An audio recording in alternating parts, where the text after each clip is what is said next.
Hello, I'm Chrissy Seaton. I'd like to talk to you today about the oral Torah. So, what is the oral Torah and how important is it? So let's think about it like this. The written Torah, think about it like medication. And then the oral Torah is like the instructions on how to use or take or understand the Torah or the medications. So let me give you an example. You're feeling unwell, so you go to your local doctor, your GP, and he examines you and asks some questions, and he says, look, you've got an ear infection in your left ear and it's a bit nasty, so I'm going to give you a script for some antibiotics and also some ear drops. That's fine.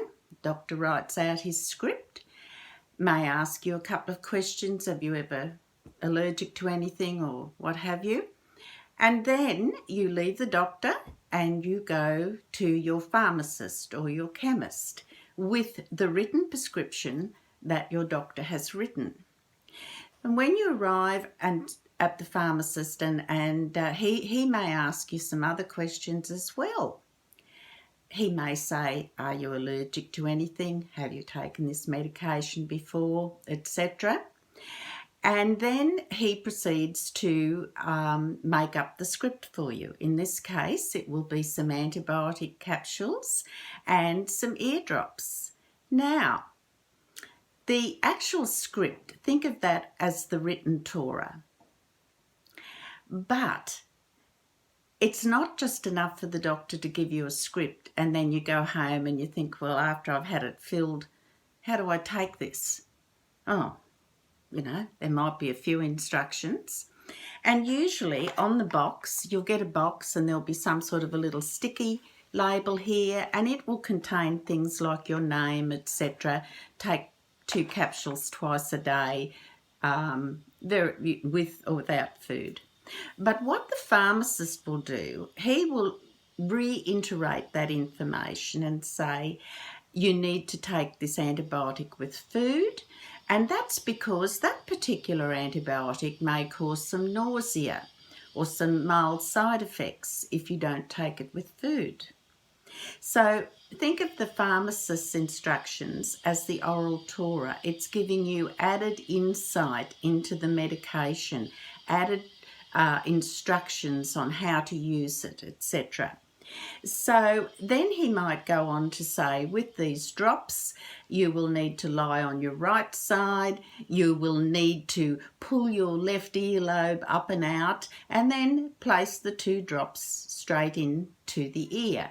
Stay lying on your side for about 1 or 2 minutes, and then to allow the drops to get to the problem or to rectify the problem.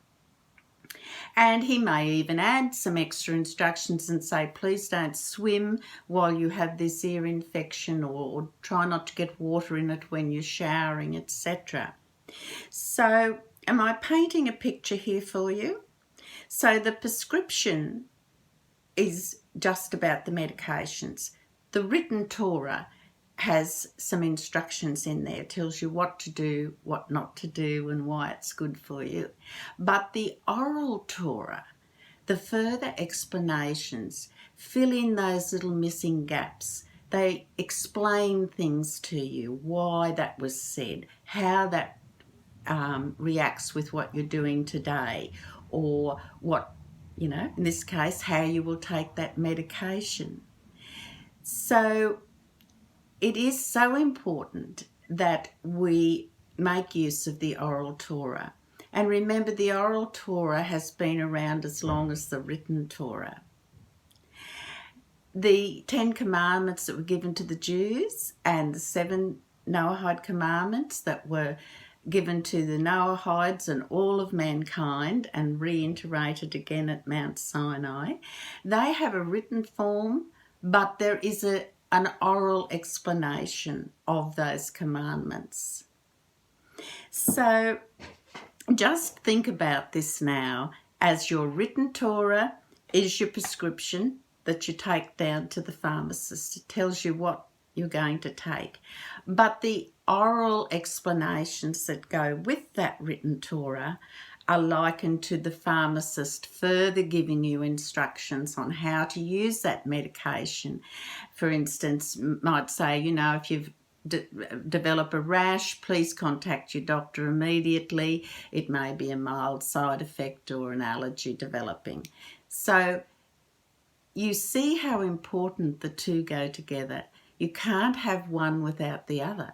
You can't just have a whole heap of instructions on how to take medications unless you've got the medication.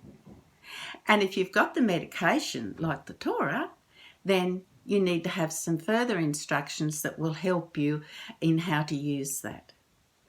So I hope this has helped you. I know there are some feelings out there that I just read the Torah, I'm not going to be influenced by oral opinions and things. Well, you do need to observe those oral explanations because they are compiled for us by very learned people who have done many years of study right back in the beginning.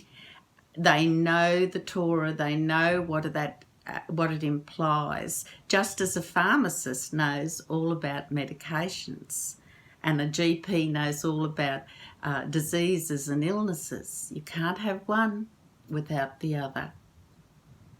Been wonderful speaking with you again, and remember to press the subscribe button, ask questions, leave a comment, and God bless you all. And remember, the written and the oral go together.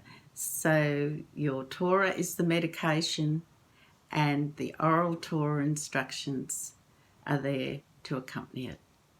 Bye for now.